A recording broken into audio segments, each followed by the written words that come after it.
Hey everyone, I'm Katie with thedecalguru.com. I'm really excited to show you one of the awesome options that you have with one of our wall decals that we sell. The decal that we're featuring today is called the Giant Ruler Growth Chart Wall Decal.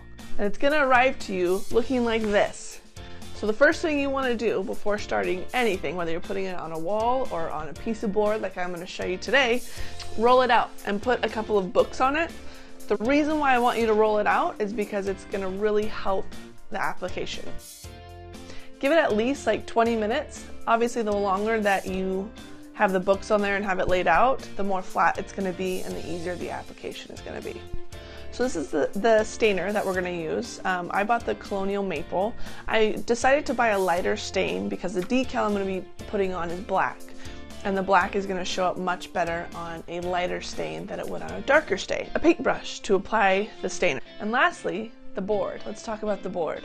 So it is a 1 inch by 12 inch by 8 feet.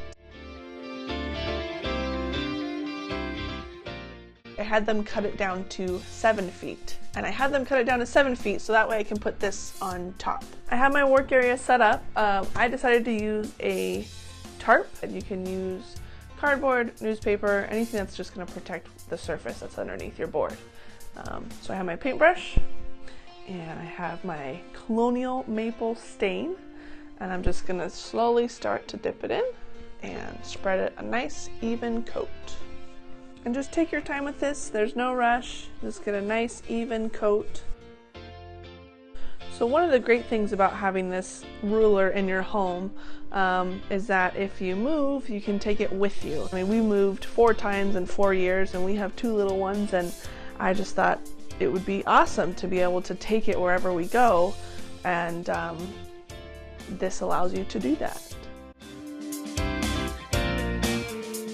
So we've let our board dry overnight and now we're ready to apply the decal. One thing that I want to mention is the stain that I used on this board was stain without the poly. So last night I had a spray paint can that had the poly in it and I just sprayed it over the board. You can buy stain plus poly and skip that entire step.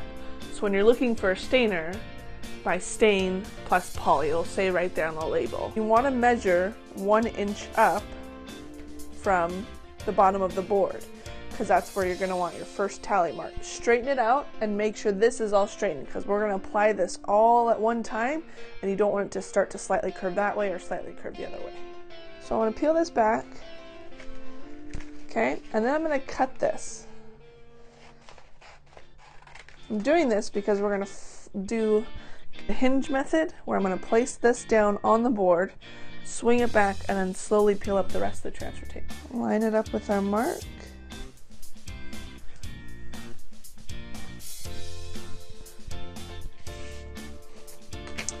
And then I'm going to flip the entire ruler back. Now I'm going to slowly start to peel this up, because it's going to be less likely to stick to the paper backing if we do it this way.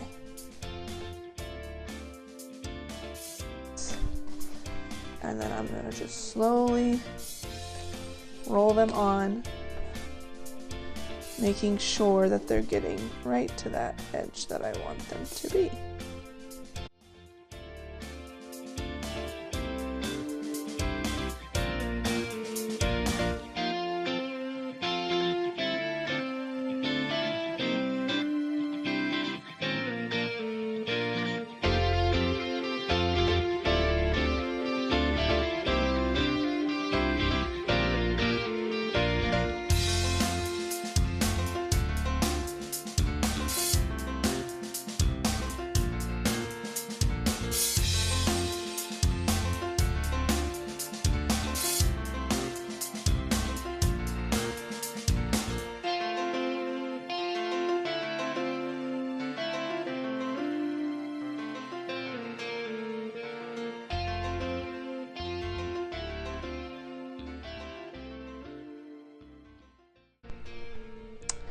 Now, something that I would recommend here is to place our growing family so that way you see exactly how much spacing you're actually going to need.